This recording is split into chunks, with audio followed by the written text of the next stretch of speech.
ኢትዮጵያ በውጭ ተጽፎ ባረቡ ዓለም In the Arabs country, this is how they represent Ethiopia. This is our picture.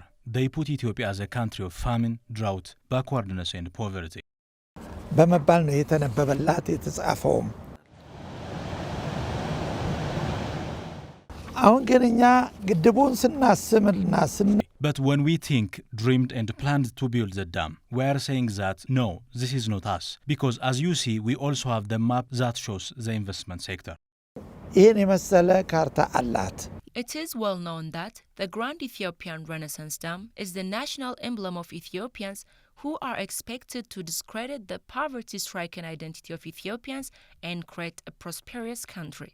Egypt is resentful that Ethiopia is building a dam following international principles of fair and reasonable use to benefit the Nile River, which flows from more than 86% of its territory, is still working with Sudan to disrupt the dam's construction and filling. Egypt and Sudan are unusually close, but the relationship is unsubstantiated and unprincipled, said scholars. When you look at the agreement between the two countries, it is not a healthy relationship because it is not based on principle. The history of Sudan and Egypt to the date is in conflict of diplomacy and national interest. If you say it from the beginning, 75% of Aswan Dam is on Egyptian soil. However, 25% is on Sudanese soil. That's not the only case. When Sudan covers the 25%, historical Sudanese cities have been destroyed. The scholar said that the diplomacy that Ethiopia is currently pursuing regarding the Renaissance Dam is admirable. And they also recommended that Ethiopia should strengthen its diplomacy to increase its acceptance in the Arab world. Ethiopia's current direction is to increase its national interest, and others have embraced it. It's also ratified by the United Nations Charter. እየተሽከረከሩ ያሉት አረቡ ዓለም ላይ They are roaming around the Arab world, but I am aware of this, so I had sent delegations to Muslim countries because it is a national issue. የአገር ጉዳይ ስለሆነ It is also stated that Ethiopia should have Arabic-speaking diplomats to ensure that the next big projects, including the Renaissance Dam, are fair and reasonable. ትልቁ ችግር እኔ ኤምባሲዎች The big problem is that all assigned to embassies can't speak and read Arabic. This makes the organization weak. If they can't speak or understand the Arabic language, what kind of information is coming to us?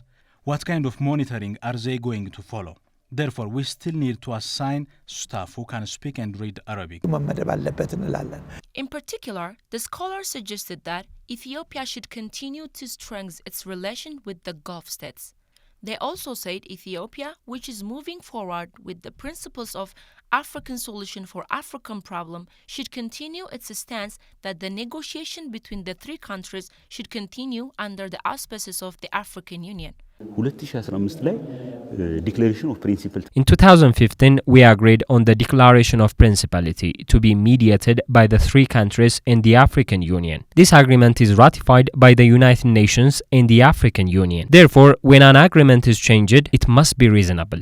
The need must be reconsidered. But the current agreement is not wrong. This is for the benefit of all countries. It also brought peace to the region and diplomacy. That agreement is the first time Egypt and Sudan have legally recognized Ethiopia's use of its natural resources. It's not something to be taken lightly.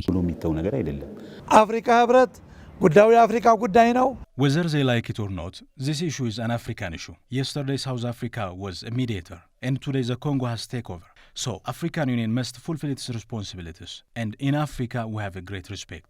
For the Grand Ethiopian Renaissance Dam to overcome obstacles, it is imperative to put aside our internal division and strengthen our internal unity.